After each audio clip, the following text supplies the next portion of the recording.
2 de septiembre de 2011, la cadena TVN, una de las más importantes de Chile, transmitía con normalidad su programa juvenil Calle 7. Era un espacio de juegos, risa y competencia física que mantenía a miles de jóvenes pegados a la pantalla. Sin embargo, a mitad de la emisión, el ambiente cambió de forma drástica. El conductor del programa detuvo la música y las competencias para dar una noticia que dejaría el país en un silencio absoluto. La noticia no era sobre un evento externo, sino sobre sus propios compañeros. Un avión C-212 de la Fuerza Aérea de Chile, que había partido desde Santiago hacia un archipiélago de Juan Fernández, se había perdido de los radares. Para entender la magnitud de esta historia, hay que retroceder al contexto de ese viaje. Chile aún se encontraba en proceso de reconstrucción tras el devastador terremoto y tsunami de 2010. El equipo de televisión, liderado por el carismático presentador Felipe Camiroaga y el periodista Roberto Bruce, se dirigía a la isla Robinson Crusoe para documentar los avances de las obras y llevar un mensaje de esperanza. Era un viaje de rutina, una labor social que el equipo realizaba con entusiasmo.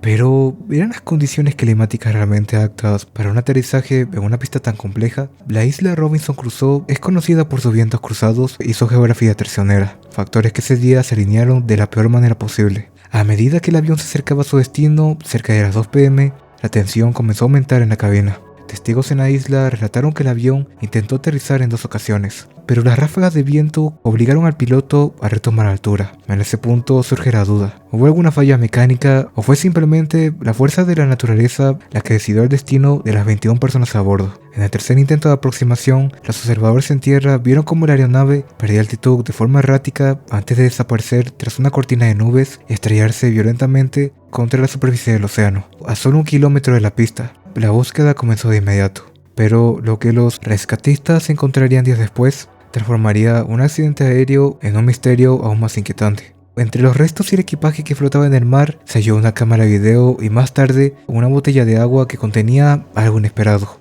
una tarjeta SD intacta. ¿Qué grabaron esos pasajeros en sus últimos momentos? Al analizar el contenido, los investigadores descubrieron imágenes que mostraban a los tripulantes tranquilos en sus asientos, sin sospechar lo que vendría. Pero hubo un detalle que heló la sangre de los expertos. 2 de las fotografías tomadas con esa tarjeta SD fueron registradas después del impacto. Una de ellas mostraba la ventana de la aeronave cubierta de agua. Este hallazgo cambió por completo la narrativa del suceso. Al menos algunos de ellos, incluyendo el camarógrafo que protegió la tarjeta dentro de la botella, sobrevivieron al impacto inicial. Lo que significa que después de que el avión chocara, de alguna manera habrían sobrevivido y se encontraron atrapados en una estructura que se hundía rápidamente en la oscuridad del Pacífico, viendo cómo el agua llenaba el compartimiento sin ninguna posibilidad de escape. La desesperación de esos minutos finales, registrados en silencio por una cámara, es un peso que la televisión chilena carga hasta el día de hoy. Fue el destino o una serie de decisiones técnicas erróneas lo que llevó a este desenlace. La respuesta quedó sumergida bajo las olas, junto a uno de los rostros más queridos de la pantalla. Quiero que paren la competencia, por favor. Nos acaba de llegar una información muy difícil de entregar. No habíamos querido decir nada antes de chequear bien lo que estaba sucediendo, porque compromete a personajes del canal, a personas muy queridas, a un equipo del canal, entre ellos Felipe Camiroaga y Roberto Bruce, que también estaba en aquel vuelo a la isla de Juan Fernández, según tengo entendido. Esa información que nos está llegando en este momento. El Ministerio de Defensa informó esta tarde, el presidente de la República, que un equipo de TVN iba al borde de una nave de la Fuerza Aérea de Chile que capotó en el archipiélago de Juan Fernández. Esto según informa el sitio latercera.cl y varios medios electrónicos también que se están sumando a la noticia en este momento. Según la información, la nave iba con al menos 18 tripulantes. Es la información que nos está llegando en este momento. Por favor, equipo de prensa, adelante ustedes.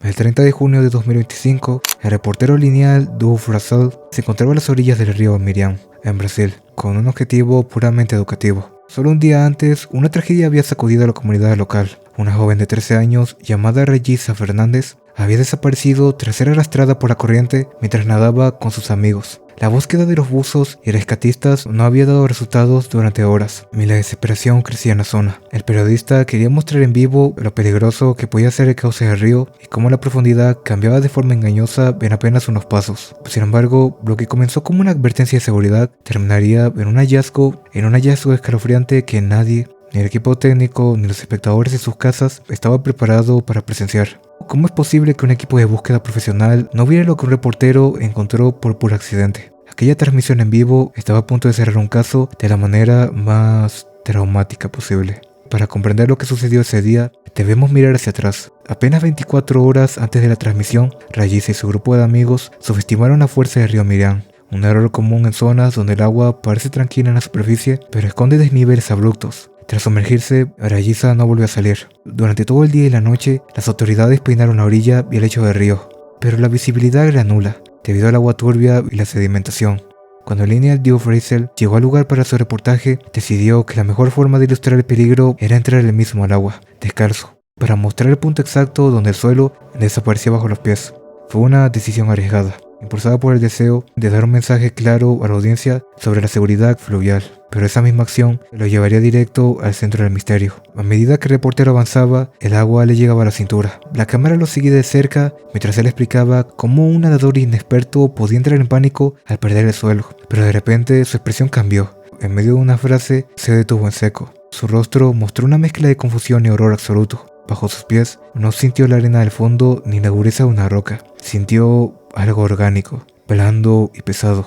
En ese momento, una pregunta cruzó la mente de todos los que miraban la pantalla. ¿Había encontrado lo que todos buscaban? El agua estaba demasiado sucia para ver hacia abajo, pero la sensación fue tan clara y perturbadora que el reportero no pudo continuar. Salió del río de inmediato, visiblemente afectado, y contactó a las autoridades que aún estaban en el perímetro. Minutos después, los buzos confirmaron que, efectivamente, el cuerpo de Rayisa estaba justo en el lugar que el periodista había pisado durante la transmisión en vivo. A água já está praticamente me cobrindo, então o risco aqui é muito grande, é muito... Ó a fundura aqui, ó. Ui!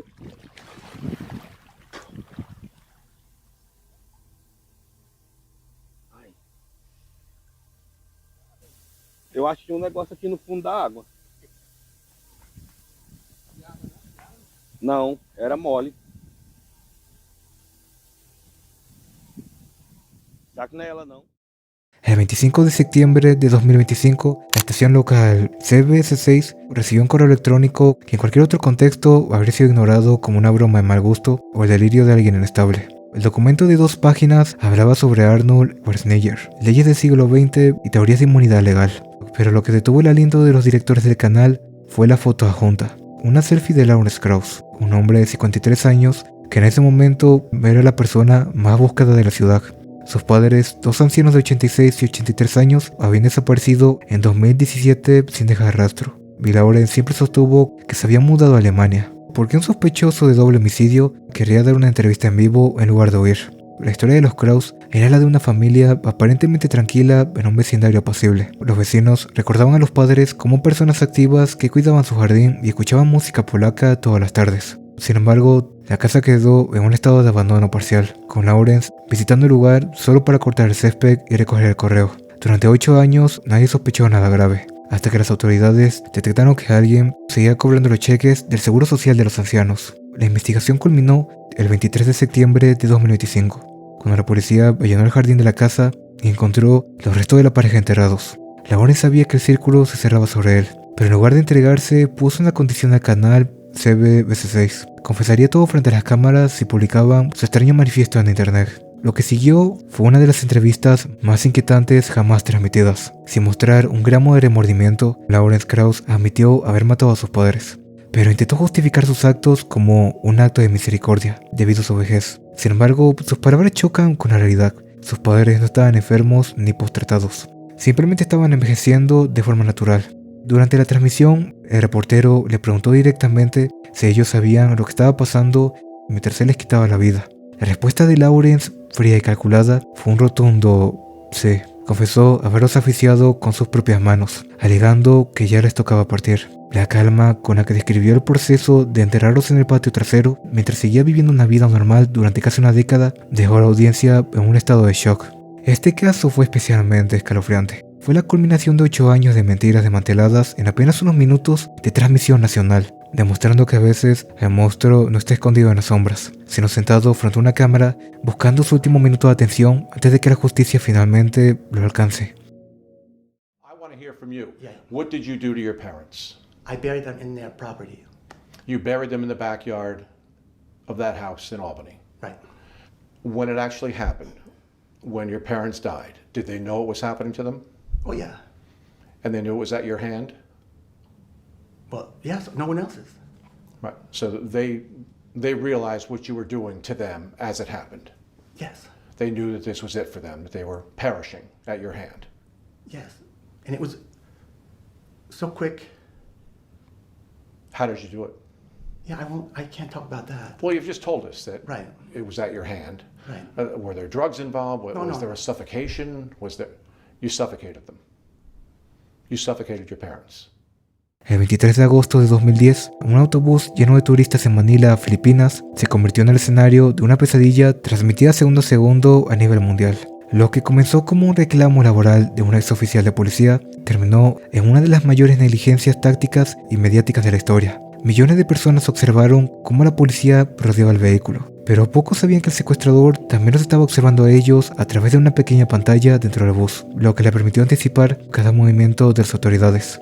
El mundo entero fue testigo de un operativo que, lejos de salvar vidas, las puso en una línea de fuego que parecía no tener salida.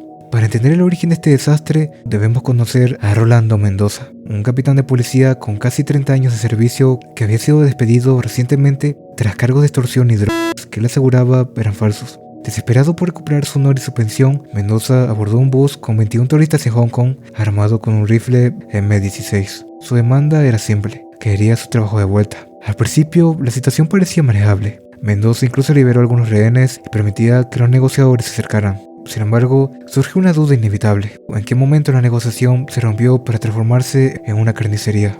La respuesta está en la falta de control de perímetro y en cómo los medios de comunicación, en su afán por la primicia, grabaron el arresto del hermano de Mendoza en las inmediaciones del bus.